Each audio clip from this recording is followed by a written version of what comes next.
Le Christ est né, glorifions-le. Au nom de mes frères les évêques membres de l'Assemblée des évêques orthodoxes de France, je vous adresse un message de joie et d'espoir à l'occasion de la glorieuse fête de la Nativité de notre Seigneur, Dieu et Sauveur Jésus-Christ. En cette soirée lumineuse, comblée de joie et d'espoir, nous chantons les hymnes par lesquels nous rendons grâce à Dieu pour son indicible bonté. Nous joignons nos voix à celles des anges qui le glorifient, accompagnés par les bergers témoins de ces miracles insondables. Gloire à Dieu au plus haut des cieux et sur la terre paix pour ses bien-aimés. C'est à l'intérieur d'une grotte entourée d'animaux, dans le silence d'une nuit solitaire, que le Seigneur créateur du ciel et de la terre entre dans l'histoire et dans le temps, non comme un roi, mais comme un serviteur. C'est en raison de cette condition de serviteur qu'il partage désormais nos faiblesses et la vulnérabilité de tout ce que nous sommes par nature. La naissance du Christ à Bethléem de Judée est une icône de l'humilité et de la douceur de Dieu lorsqu'il vient à notre rencontre. Le Christ s'offre pour la vie du monde dans les circonstances les plus simples et nous n'avons pas besoin d'être riches ou puissants pour faire rayonner l'amour du Seigneur. Il naît en chacun d'entre nous afin que nous puissions le faire naître à notre tour dans le monde, par nos pensées, nos paroles et nos actions. La grotte de Bethléem est une image du cœur humain, un lieu de contemplation, mais aussi de gratitude. Laissons le Seigneur pénétrer au plus profond de nous-mêmes. Chers frères et sœurs en Christ, lorsque le Seigneur fait sa demeure en nous, il embrasse tout ce qui en nous est cassé et a besoin d'être restauré au plus profond de notre cœur et au plus profond de notre conscience. La fête de la Nativité, que Saint Grégoire le théologien appelle une nouvelle création, nous incite à nous rapprocher toujours un peu plus d'une ressemblance authentique avec le Christ. À l'heure où nous continuons notre combat contre la pandémie de Covid-19, que l'exemple du Christ par son humilité et son ethos de service continue à faire grandir en nous l'amour qui seul lui rend dignement témoignage. Nous prions pour votre bonne santé et celle de vos familles. Au nom de l'Assemblée des évêques orthodoxes de France, je vous souhaite à toutes et à tous que la lumière, la paix et la joie de Noël soient présentes dans vos foyers et vos familles aujourd'hui, à l'aube de cette nouvelle année. Le Christ est né, glorifions-le.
Bonjour, bienvenue. Nous sommes à l'église Sainte-Eugène-Sainte-Cécile dans le 9e arrondissement de Paris. La Scola Sainte-Cécile, donc, que je dirige depuis 20 ans, chante dans cette église la messe latine traditionnelle dans cette paroisse, à la messe de 11h, comme chaque dimanche.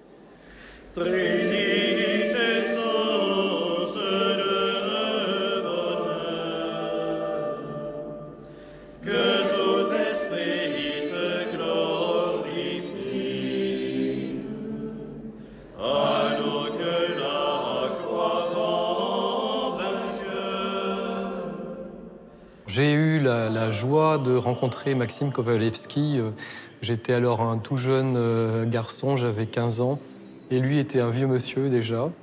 C'était dans les années 80. Pendant plusieurs années, je venais lui parler à la fin des offices boulevard Blanqui et on parlait pendant des heures et des heures de liturgie, de musique sacrée, de ton, de grégorien, de znameni. Voilà, j'étais très jeune passionné par la liturgie et tout ce qui a trait à la liturgie. Et évidemment, c'était une rencontre bouleversante pour moi. Et j'ai surtout rencontré un homme d'une bonté extraordinaire, d'une lumière surnaturelle quelque part. C'est quelqu'un qui m'a marqué et j'ose, j'espère qu'il ne m'en voudra pas, l'appeler mon maître quelque part, parce qu'il m'a enseigné ce qu'est le chant liturgique. Ange du Seigneur, bénissez le Seigneur, bénissez le Seigneur. Toutes les eaux qui sont au-dessus des cieux, Bénissez le Seigneur, toutes les vertus du Seigneur. bénissez le Seigneur. Kowalewski est clairement orthodoxe. Alors nous chantons du Kowalewski ici à Saint-Eugène et nous sommes un chœur catholique, c'est un peu étonnant. Effectivement, en même temps, c'est pas si étonnant que ça puisque Maxime Kowalewski a beaucoup travaillé sur les racines communes de l'Orient et de l'Occident. Sa musique a une certaine universalité, bien sûr, mais qui est naturelle parce qu'elle provient justement de cette étude des sources communes du chant liturgique d'Orient et d'Occident. Donc forcément, elle est aussi facile à pratiquer pour des catholiques que des orthodoxes. Trésor des biens et donateurs de vie, viens, c'est demeure en nous, purifie-nous de toute souillure et sauve nos âmes, toi qui es bonté. Dès qu'on entend ces morceaux, on est comblé, c'est beau. Ça se joue de façon infinitésimale sur, je sais pas, sur la durée d'une note, sur la couleur de l'accord, sur l'enchaînement de l'accord.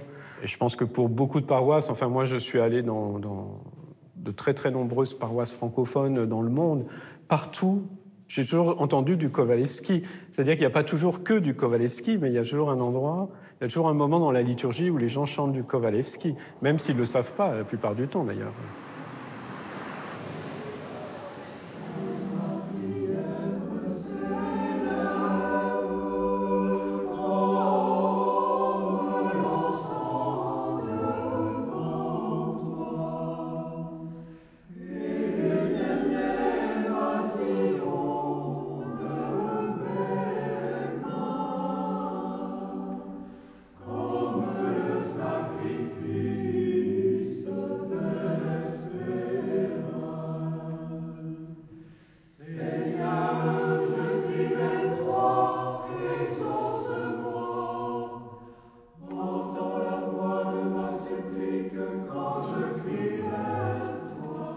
Moi, j'ai connu Maxime Kowalewski pendant une dizaine d'années.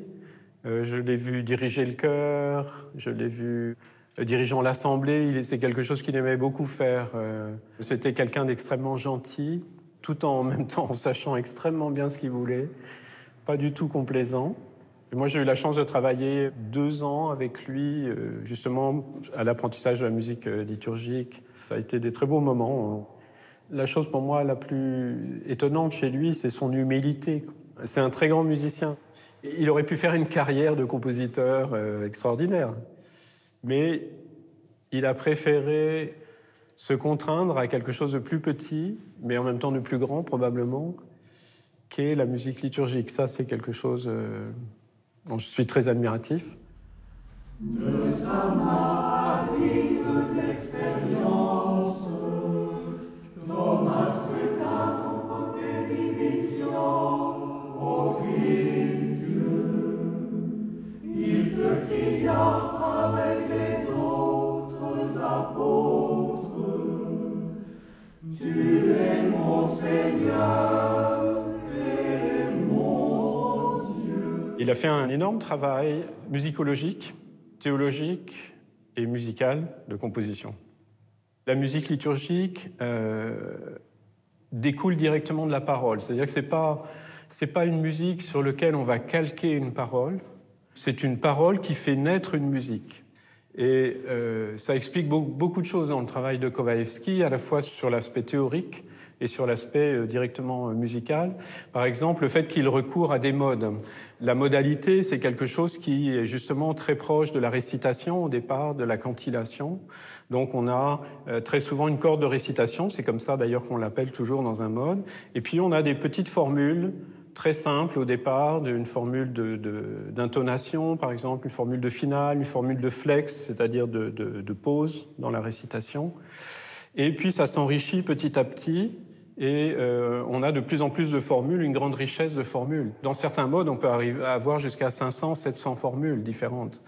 Et ce sont ces formules, après, qui sont agencées les unes avec les autres, de façon à créer un sens nouveau.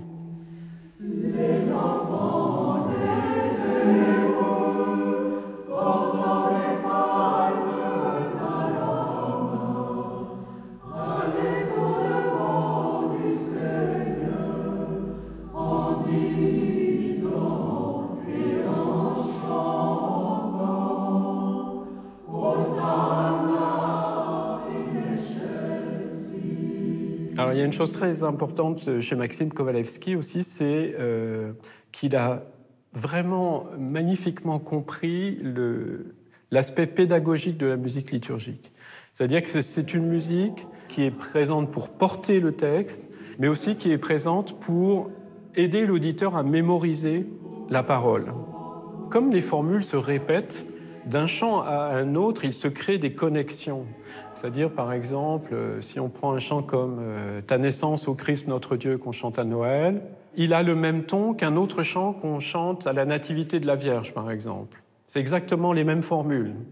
Donc il y a des connexions inconscientes, il y a tout un travail de connexions qui se font au niveau inconscient entre différents mots, différentes périodes liturgiques, différents sens, qui d'un seul coup se mettent à vibrer ensemble, même s'ils appartiennent à des périodes complètement différentes, à des chants complètement différents, parce que ça crée des racines.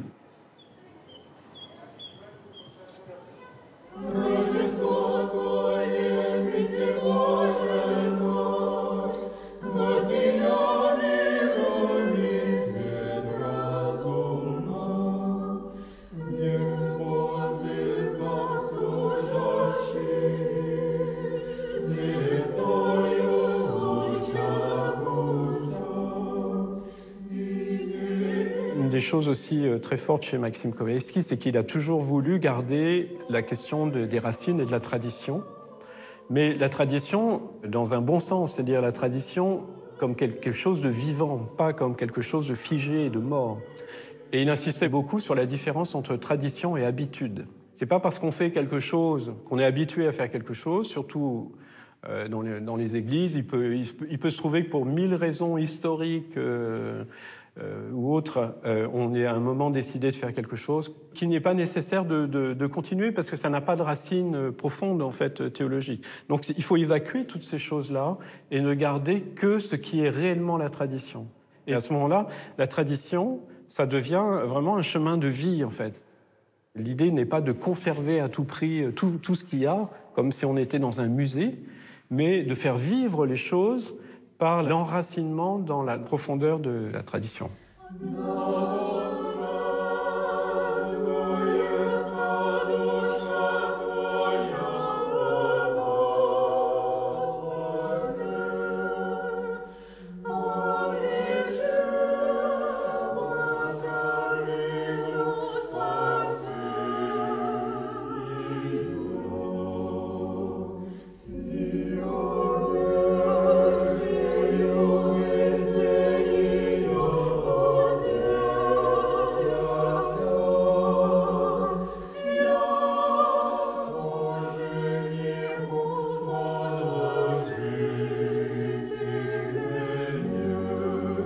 Maxime Kovalevski a harmonisé, en fait, vraiment dans la tradition russe du début du XXe siècle, beaucoup de chants, parce qu'en fait, il est toujours parti de quelque chose qui existait déjà. Il a très peu composé de nouvelles choses. Il est parti soit de monodies slavones ou plus anciennes, ou de monodies grégoriennes, qu'il harmonisait à 4 voix la plupart du temps, parfois à 5, à 6, mais majoritairement à 4 voix, ce qui est assez intéressant parce que là aussi on retrouve dans le phénomène des 4 voix quelque chose qui fait que les gens qui chantent à la fois chantent ensemble, donc font une seule chose, une seule assemblée, hein, on retrouve la notion d'église, etc. Mais aussi, ils ont leur individualité, c'est-à-dire que la soprano, elle chante dans sa voix de soprano, la basse chante dans sa voix de basse.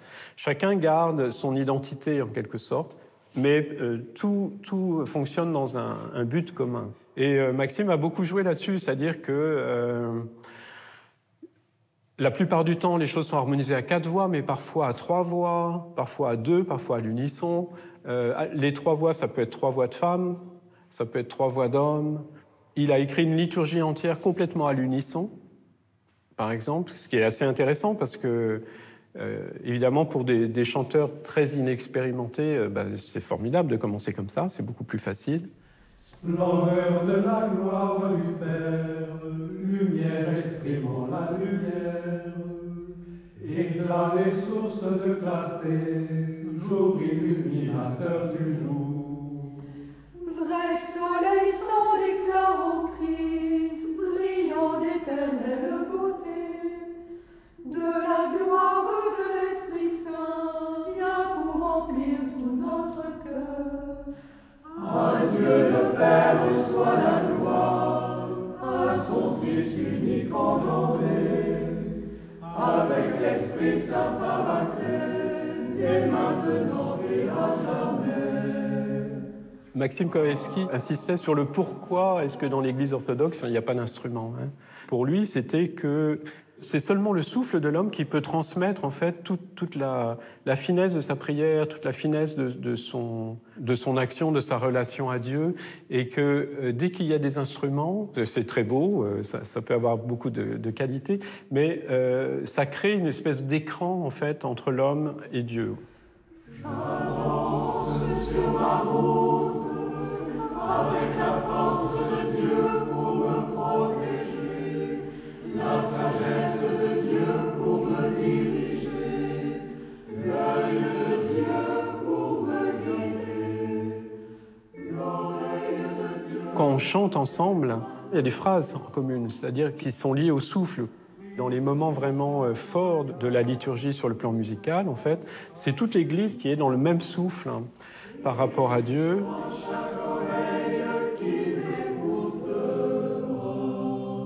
Sachant que c'est Dieu qui donne le souffle, c'est aussi une façon de lui rendre ce souffle. Ça crée une espèce de mouvement à la fois vers Dieu, Dieu vers l'homme, etc.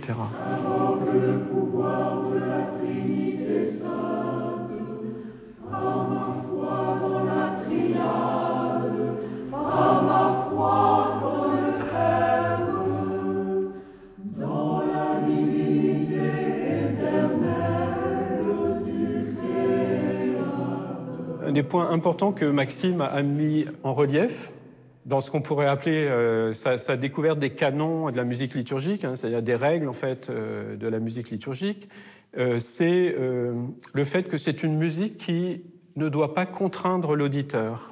En ce sens-là, c'est une musique totalement différente d'une musique d'opéra, par exemple, qui doit émouvoir, qui doit faire peur, ou la musique qu'on entend partout en ce moment dans les discothèques ou dans les magasins, qui est une musique qui pousse, je dirais, à une certaine forme de transe ou une certaine forme de lâcher prise, mais assez particulier. La musique liturgique, c'est une musique qui doit libérer l'auditeur. Dans la musique tonale, disons jusqu'au milieu du XXe siècle, il y a des notes qui ont un parcours obligé. C'est-à-dire, par exemple, il y a ce qu'on appelle la note sensible. La note sensible, elle se résout sur la tonique. Donc, il y a des mouvements obligés des notes. C'est-à-dire que quand l'auditeur il entend ces notes-là, il est obligé de suivre ce qui va se passer et il sait déjà qu'on va aller là. Alors que dans la musique liturgique, on évite ça, justement.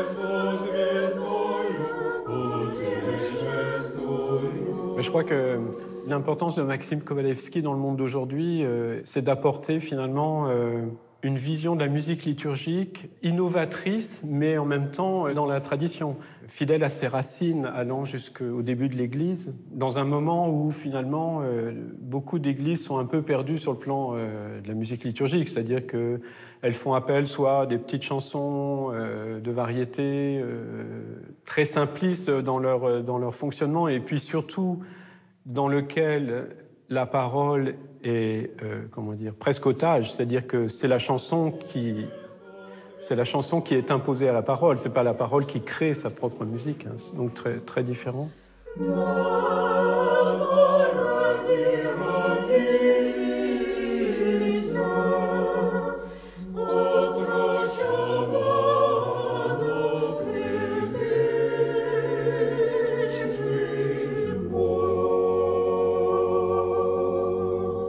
Maxime était russe, mais il a écrit beaucoup de musique liturgique en français. Il a écrit aussi en allemand pour une paroisse protestante. Il a écrit aussi en espagnol, hein, de la musique liturgique pour une paroisse de Buenos Aires. Il donnait de lui-même parce que je pense qu'il suivait sa voix intérieure, hein, parce que écrire pour une paroisse protestante, c'était peut-être pas forcément bien vu de tout le monde à ce moment-là. Mais lui, il sentait que c'était utile, il sentait qu'il fallait le faire. Il a fait un travail colossal quand même.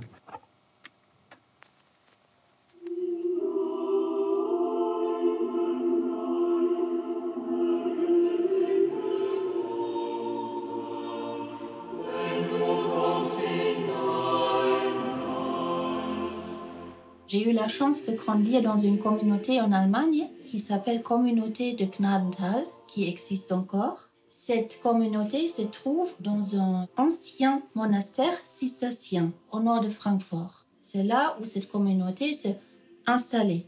C'est une communauté qui a été fondée dans les années 60. Moi, je suis née en 67.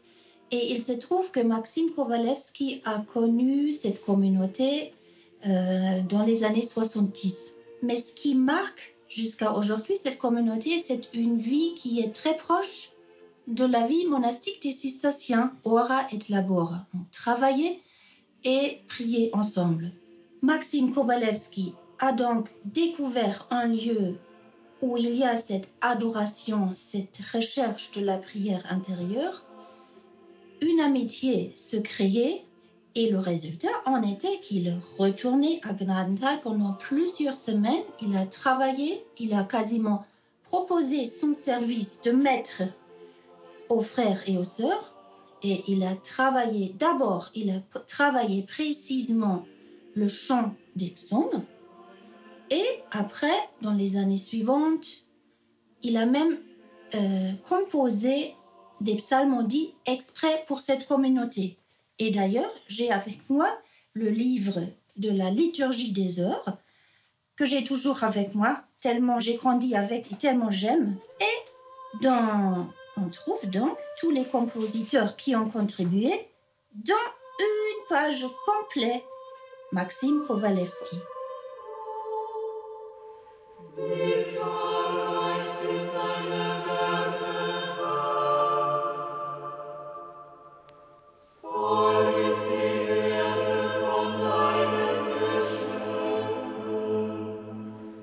Moi, par exemple, je suis baptisée luthérienne. J'ai grandi dans cette communauté qui, à l'origine, était plutôt protestante, mais avec un grand désir de vivre l'œcuménisme. Donc, il y a aussi des catholiques qui se sont joints. Vient un compositeur russe orthodoxe qui compose des psaumes, de la liturgie, qui transmet sa richesse à une telle communauté, c'est extraordinaire. Et ça a vraiment marqué mon chemin.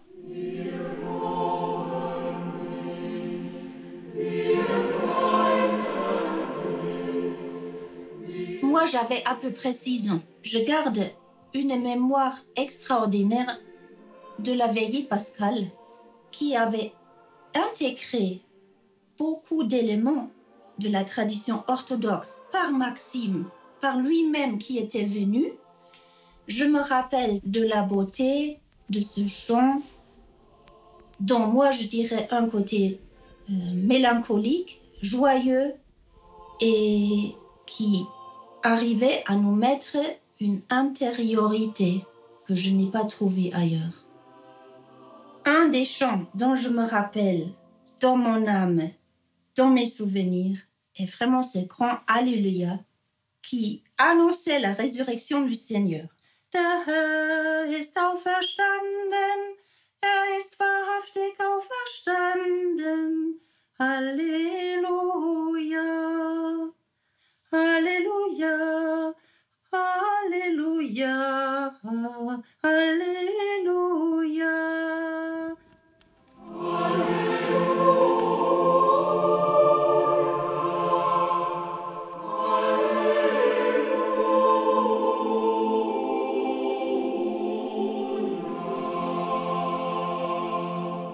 Avec Maxime, je crois j'ai senti cette approche que la parole divine n'est pas n'importe quelle parole. Il n'a jamais mis devant sa personne comme compositeur, comme maître venant de l'orthodoxie. Il était très humble et il avait cette focus à nous apprendre à être humble. Je crois Maxime a mis devant, comme nous devrions le mettre devant nous tous, d'être un serviteur du Christ dans ce monde et de tirer avec ce que nous faisons vers la cité céleste et pas tirer vers les beautés d'ici. Pour moi, c'est un homme déjà qui a réussi par son cheminement venant de la Russie, être en exil quand même en France, être étranger, mais de lier l'orthodoxie, l'Église catholique, l'Église protestante, comme moi je l'ai connue. Ça déjà, je trouve c'est une œuvre magnifique à honorer et à poursuivre en notre temps. Les chants de Kovalevski perdurent dans leur simplicité, dans leur divinité.